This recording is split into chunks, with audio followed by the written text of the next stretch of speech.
নমস্কার দর্শক বন্ধুরা, রেস স্পোর্টসের পর্দায় আপনাদের সবাইকে স্বাগত। এই মুহূর্তে আমি দাঁড়িয়ে আছি যুব ভারতী ক্রীড়াঙ্গনের সামনে। মোহনবাগান কিন্তু আর সকালে প্র্যাকটিস করলো এবং আজকে প্র্যাকটিস করেই কিন্তু জামশেদপুরের জন্য রওনা দেবে মোহনবাগান দল।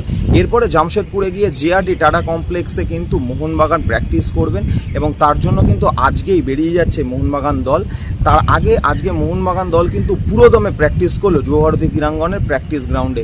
সেখানে কিন্তু আজকে প্র্যাকটিসের যে সময় ছিল সেই সময়ে পুরো দল মাঠে ঢোকার পরও কিন্তু অনেকক্ষণ বাদে তারা মাঠে নামলো। তার আগে ড্রেসিং রুমে কিন্তু বেশ কিছুক্ষণ প্রায় অনেকটা সময় ধরে কোচ সার্জিও লোবেরা ক্লাস নিলেন এবং কোচ সার্জিও লোবেরা কিন্তু বুঝিয়ে দিয়েছেন নিশ্চয়ই যে কিভাবে কি খেলতে হবে। তার সাথে কিন্তু আজকে আমরা দেখতে পেলাম যে সম্পূর্ণ সেট পিস প্র্যাকটিসের ওপরে কিন্তু জোর দিল মোহনবাগান দল।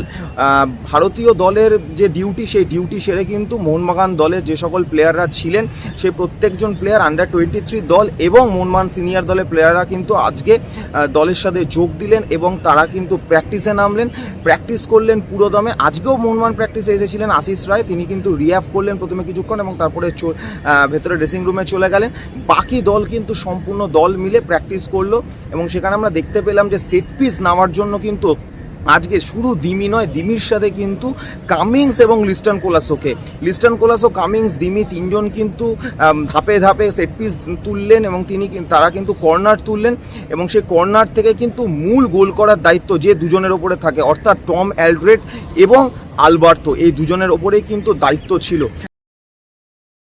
সেট পিস নামার পর কিন্তু তাদেরকে ডেকে নিচ্ছিলেন এবং ডেকে নেওয়ার পর কোচ কিন্তু সাদা বোর্ডে বুঝিয়ে দিচ্ছিলেন যে কিভাবে সেট পিস নিতে হবে এবং সেখানে দেখা গেল যে প্রথম দিকে সেট পিসগুলো একটু দিকহীন হলেও তারপরে কিন্তু প্রত্যেকটা সেট পিসই একদম মাথায় ফেলছিল প্লেয়ারদের এবং সেখান থেকে কিন্তু আলবার্তো, টম অ্যালড্রেড কিন্তু বেশ কিছু বল জালে জড়ালেন।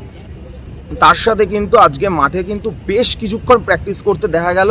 অর্থাৎ কোথাও খেলতে যাবার আগে আমরা যেটা দেখি যে ব্যাঙ্গালোরে খেলতে যাবার আগেও মোহনবাগান সকালে প্র্যাকটিস করেছিল, কিন্তু সেখানে প্র্যাকটিস খুব কম সময় ধরে করেছিল। আজকে কিন্তু সময়টা কম নয়, বেশ অনেকক্ষণ ধরে প্র্যাকটিস করলো সম্পূর্ণ মোহনবাগান দল। তার সাথে খুশির খবর যে মোহনবাগানে কিন্তু প্র্যাকটিসের মাঝখানেই এসে যোগ দিলেন সার্জিও, অর্থাৎ মোহনবাগানের যে ফিজিও আছেন সার্জি, তিনি কিন্তু এতদিন ছিলেন না। আমরা আগেই জানিয়েছিলাম রেস স্পোর্টসে যে হন্ডুরাসের দায়িত্ব পালনের জন্য তিনি কিন্তু হন্ডুরাস উড়ে গেছিলেন। তিনি আজকে দলের সাথে যোগ দিলেন। মোহনবাগানের প্র্যাকটিস শুরুতে তিনি না আসলেও প্র্যাকটিসের মাঝখানে তিনি এলেন, এসে সবার সাথে হাত মেলালেন এবং তারপরে কিন্তু তিনি সম্পূর্ণ প্র্যাকটিসটা দাঁড়িয়ে দেখলেন। অর্থাৎ জামশেদপুরে গিয়ে কিন্তু মোহনবাগান যে প্র্যাকটিসটা করবেন সেই প্র্যাকটিসে সার্জিও কিন্তু নিজের হাতে দায়িত্ব তুলে নেবেন এবং কোচ কিন্তু সম্পূর্ণটা লিখে রাখলেন আজকে তার খাতাতে যে সেট পিসে তিনি কী কী ভ্যারিয়েশন আনতে পারেন বা সেট পিসে তিনি কাকে কাকে কীভাবে কী কী দায়িত্ব দিয়ে দেবেন সেটা কিন্তু সম্পূর্ণটাই মোহনবাগান প্র্যাকটিসে তিনি বলে দেবেন। এবং এরপরের থেকেই বোঝা যাচ্ছে যে জামশেদপুর ম্যাচটা কিন্তু প্রচণ্ড ভাইটাল মোহনবাগান টিমের কাছে এবং মোহনবাগান দল কিন্তু এই ম্যাচটা জেতা ছাড়া অন্য কিছু ভাবছে না এবং সেখানে গোল যে কোনো পর্যায়ে থেকেই গোল আসুক সেটাই কিন্তু চাইছে মোহনবাগান দল। ওপেন প্লে থেকে যদি গোল নাও আসে, সেট পিস থেকে যাতে গোল আসে সেই দিক থেকেও কিন্তু খোলা রাখছে মোহনবাগান দল এবং সেই সেট পিসে কিন্তু Dimitri Petratos, Jason Cummins, Liston কোলাসোরা সেট পিস নেবেন। এইটাই বোঝা যাচ্ছে যে ভাগ ভাগ করে তাদেরকে সেট পিস দেওয়া হবে এবং সেট পিসে কিন্তু গোল করার জন্য একটা ভিড় বাড়াবে বক্সের মধ্যে, সেটাও বোঝা যাচ্ছে। তার সাথে ছোট ছোট পাস এবং প্রেসিং করার যে প্র্যাকটিস প্রত্যেকদিন মোহনবাগান করে সেটাও কিন্তু আজকে হলো। এই মোহনবাগানের এই প্র্যাকটিসের মূল মন্ত্রটাই হলো যে যত বেশি ছোট পাস খেলে গোলের বিপক্ষ দলে গোলের কাছ অবধি পৌঁছে যাওয়া যায় এবং সব প্লেয়াররা খুব কাছাকাছি এসে একটা ছোট জায়গার মধ্যে পাস খেলে পৌঁছে যাওয়া গোলের কাছে অবধি। এইটা কিন্তু মোহনবাগান দলের একটা দর্শন ফুটবলে, সেটা আমরা আগেও দেখেছি এবং সেটা কিন্তু আজকেও দেখা গেল যে সেই প্র্যাকটিস করলো পুরো মোহনবাগান দল। এবং তারপরে কিন্তু তারা সব মোহনবাগান দলের যে বাসে করে তারা যাবেন সেই বাস কিন্তু স্টেডিয়ামে এসেছিলো, সেইখানে তাদের লাগেজ উঠে প্যাক করা হলো এবং সেই বাসগুলো কিন্তু এগিয়ে গেল।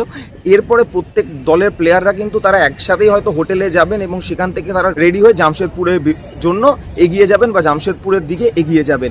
জামশেদপুর ম্যাচ ভাইটাল ম্যাচ, তাই জামশেদপুর ম্যাচের আগে পাখির চোখ কিন্তু মোহনবাগান দর্শকদের যে মোহনবাগান জয় ফিরতে পারে কিনা।